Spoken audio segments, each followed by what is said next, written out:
Hey, alright guys. Ito kami, papunta kami sa palengke. May nadaanan kaming items, kayamanan ng Pilipinas. Ayun no. Andito ko po sa gilid ng highway. Alright. Nadaanan namin yung kayamanan ng Pilipinas. Sayang naman kasi. Ayun no.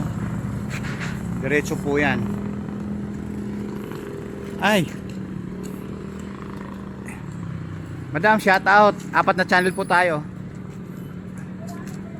Alright guys, napadaan sila madam.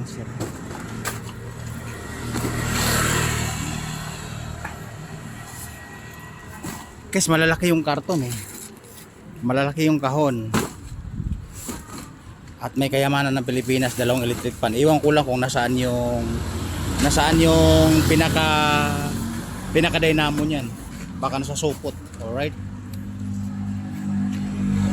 Sayang naman kasi guys, pupunta kami doon sa suki namin sa unahan sana, doon sa may papuntang Mercury. Alright. Malalaki kahon guys, parang sa washing eh. O, diba? Nakita naman guys. Yan sinasabi ko sa inyo guys. Kasi guys, kaya ako nagmamaneho ng sasakyan dahil yung anak ko tinatamad na. Kuno may sakit daw yung ulo niya. Tinatamad na kasi nakatatlong balik na siya sa market eh. Nakatatlong balik na siya sa market. Sige. Mauna siya kasi yun pupunta namin suki no sa gawin nun kay kaso nga lang maraming items na dadaanan. Karton, saka items kayamanan ng Pilipinas. Alright. Pupunta tayo sa unahan. Alright guys, andito na tayo sa malapit sa may eskwelahan. Alright. Yan ang sinasabi ko sa inyo guys.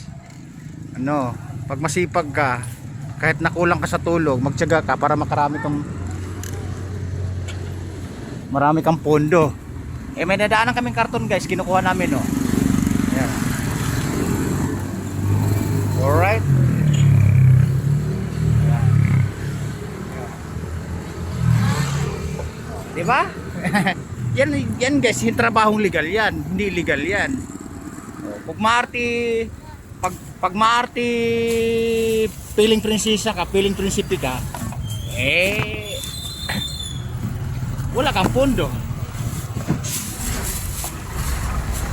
Alright. Kasi guys, tuloy sinisinop yung basura, yung galing sa amin na isang pirasong basura na isang supot na itim, may sinop na. Tapos kukunin, hindi pa kami nakarating doon sa may suki namin sa unahan. Alright. Ito, nadaanan pa lang namin to.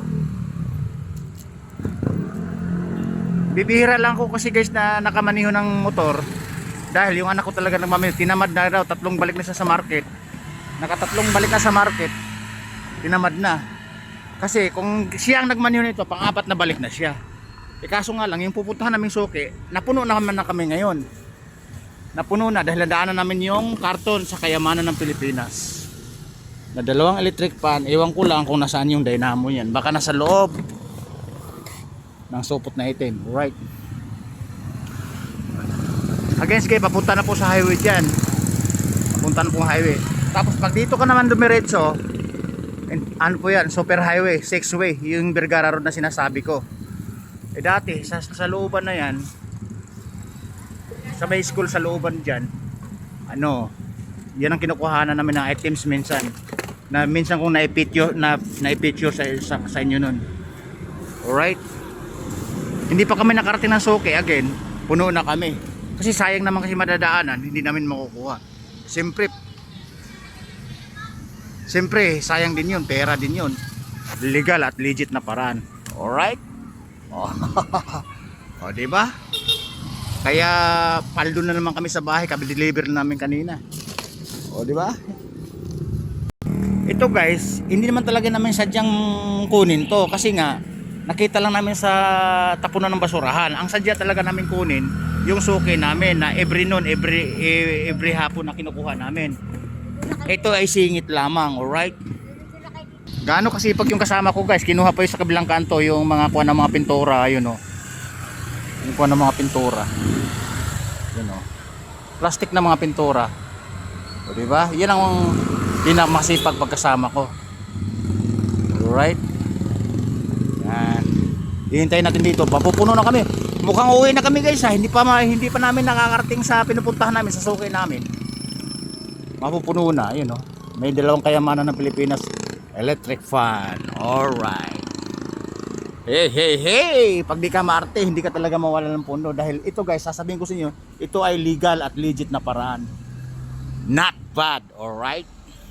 Kaya guys, walang ginawa sa amin araw-araw. Kulang na nga lang sa tulog. 5 hours, 3 hours ang pinakababang tulog namin sa gabi. Kaya tuloy yung pondo. Ika nga pagkikitaan. Kaya dumami yung motor namin na ganito. Umabot nga ng siyam. Yung iba nakabagak na rin doon. Nasisira sa tambakan. Ito yung dala ko naman ngayon, maton na hunda-hundahan. Pero yung talagang hunda-hundahan ko naka-stack sa bahay. Alright. Yan, hinihintay natin yung kasama natin. Masyadong ayaw niya na makita na may mga karton plastic sa daan. Gusto niya makukuha. Alright. Sir, shout out! Sir, shout out! Vlogger ako.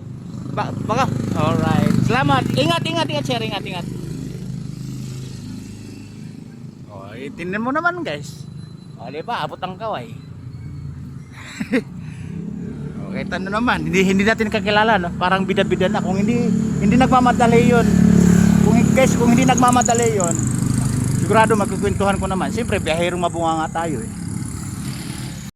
Dito kasi sa lugar na to guys, yung street na to, wala nung araw, mga siguro 2015 hanggang 2018, 2026 tingin, wala pang mga establishmento nito gaano sa gilid-gilid na to. Halos mga bahay-bahay lang. Ngayon nagkakaroon na ng pwesto, yung bahay nila mismo ginawa ng sariling pwesto para sa pagkikitaan. Tignan pansinin nyo, masyado nung maunlad yung street na to. Kasi nung araw 2015 hanggang 2010 malilit pa yung bahay. Tapos guys, last year wala pang 5 taon tong simentado yung na to. At kalsada na to, ngayon lang nag-upgrade. Pa siya, yung espalto pa lang. Alright? Ngayon, simentado na talaga siya. Okay? Hindi na guys, dumating na. Ayan o. Baka may kayamanan ng Pilipinas dito. Ayan o. Yan ang sinasabi ko sa inyo guys. Diba? Yan. Puno na guys, hindi pa kami nakarating sa suki namin. Talaga naman. Kasi guys, again sa palengke nga, 3 balik na yung anak ko, tapos pang-4 na balik na to. Alright? Bababa ko muna guys. Hindi pa nakarating sa pinupunta sa suki namin. Paldo na. Kasi sayang na mangandaw kasi makikita sa daan, obliganong kunin niya kasi nga sa income na libre, di ka libre, okay? Iwan ko lang, may dalawang kayamanan dito, again, dalawang electric fan, alright? Hey, alright guys, hindi kami makakarating sa pupuntahan. Kasi may nakita na naman, no? Ayun yung kasama ko, ayun, no? Ayan.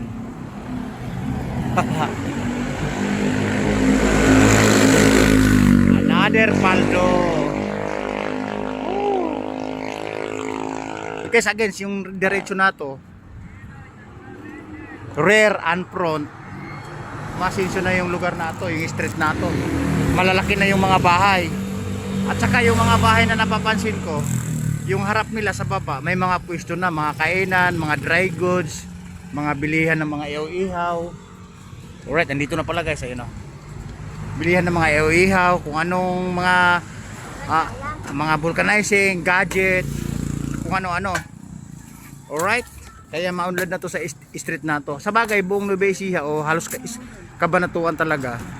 Kaya talagang maunlad na sa mga namamahala. Alright? Hey, alright guys, may nakuha na naman May nakuha na naman. Another paldo. Alright? Punong-puno na kami bago makakarating sa pupuntahan. Sabi ko, yung kanto na to, medyo madilim sa lugar na to sa gawin doon. Sa bagay, marami ng ilaw sa street light. Mayroon talagang kanto na medyo madilim.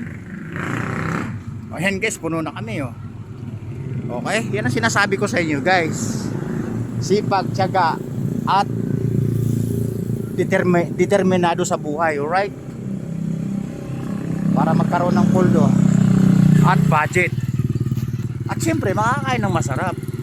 Okay, di ba? Siguro guys, yung pupuntahan namin hindi na matutuloy kasi puno na kami. Baka bukas na namin kukunin. Kasi guys, yung ano na yun, yung suki namin yun, pag hindi napuntahan, hindi binibigay sa amin lang, tinatabi para sa amin yun. Alright? Kasi pag nakinuha namin yung suki na yun, isang sidecar din yun, isang puno din yun, saan pa namin lalagay? Di ba?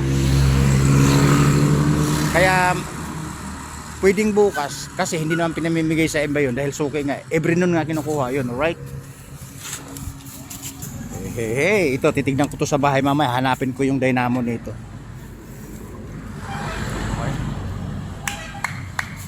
Dito guys sa kanto na to, mayroon din mga ilan-ilan na namamasada na nakapila sila. Pero sa araw, ano po yan, marami pila. Pag sa gabi madalang nag-uwian na. Alright. Yan guys. Ito. Paldo. Guys, narutin ko yung gawa ng anak ko kasi tinamad nga magmaneho eh. Nakatatlong balik na daw siya. Pang-apat na, sumakit na yung ulo. Pagdating sa bahay, hinawakan na may cellphone, hindi naman natutulog. Alright. Alright guys, ibababa ko muna.